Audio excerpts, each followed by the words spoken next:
chérie.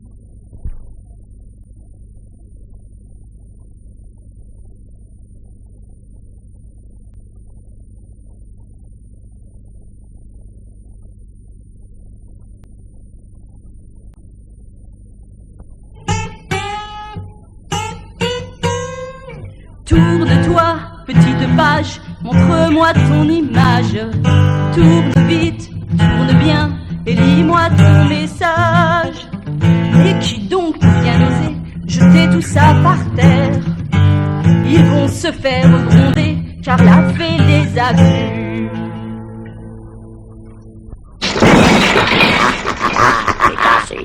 Mais où sommes-nous donc?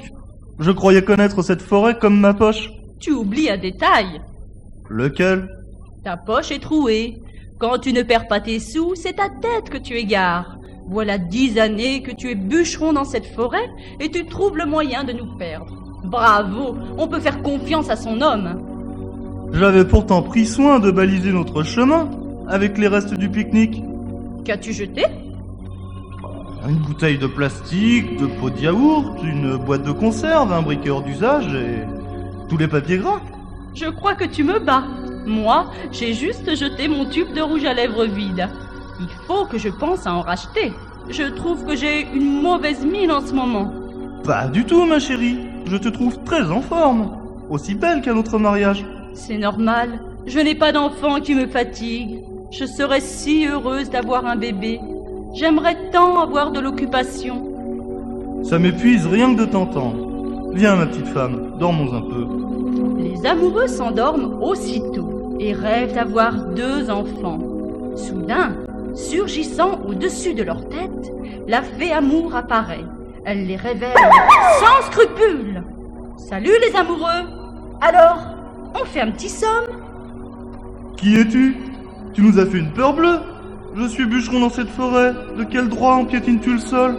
Pardonne-moi, mais c'est toi l'intrus sur ma terre. Tu oses prétendre que cette forêt t'appartient?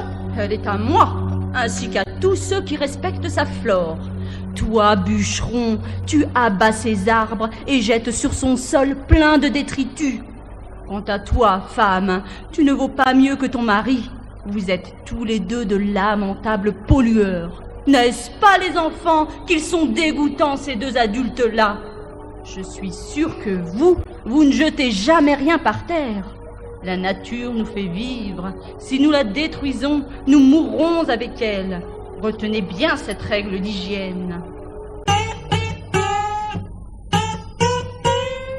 Je déballe mon bonbon, mais où est la poubelle? J'attends d'être à la maison pour jeter le papier. Je crois que tu m'as convaincue, bonne fée. Je regrette mon geste et je te jure de ne plus recommencer. Alors, je vous donne 2 bébés. Cependant, il faudra que le jour de leurs 2 ans, vos enfants viennent jouer dans ces tulipes. J'enverrai un chaton gris et votre petite fille le suivra en abandonnant sa poupée. Aussitôt, votre garçon oubliera sa petite sœur. Il deviendra le gardien de la poupée et la consolera jusqu'au retour de votre fille.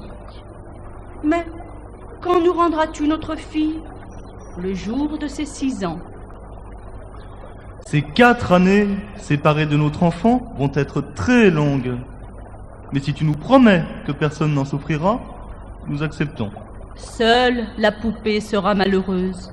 Il faudra la consoler sans relâche et surtout ne jamais l'abandonner. Nous dirons à notre garçon d'être patient. Merci, bonne fée. Vous pouvez me faire confiance. Je serai la marraine de votre fille. Je l'aimerai de tout mon cœur. Rendez-vous dans 2 printemps. Attention, cachez-vous. Que par ma baguette magique, votre amour soit comblé. Recevez ces 2 beaux bébés. C'est au milieu des tulipes que se produit le miracle. On voit monter 2 bébés, chacun dans son couffin. Le papa et la maman admirent leurs enfants. Comme ils sont mignons. Et comme nous sommes heureux. Notre fille s'appellera Solène.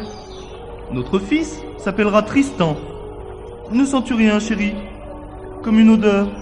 Oh, nos amours de bébé viennent de faire leur premier caca. Courons vite acheter des couches.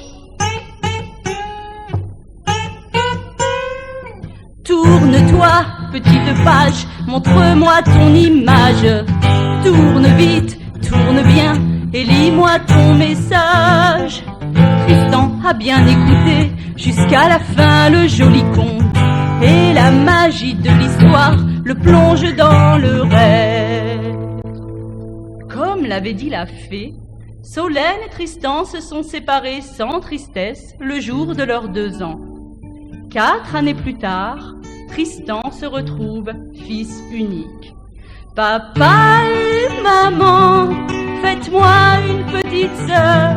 Je lui donnerai la poupée qui pleure sur mes jouets. Je ne dors plus la nuit, Céline fait trop de bruit. À l'école sur ma table, je dors sur mon cartable. Bonjour, je m'appelle Tristan, je vais avoir 6 ans.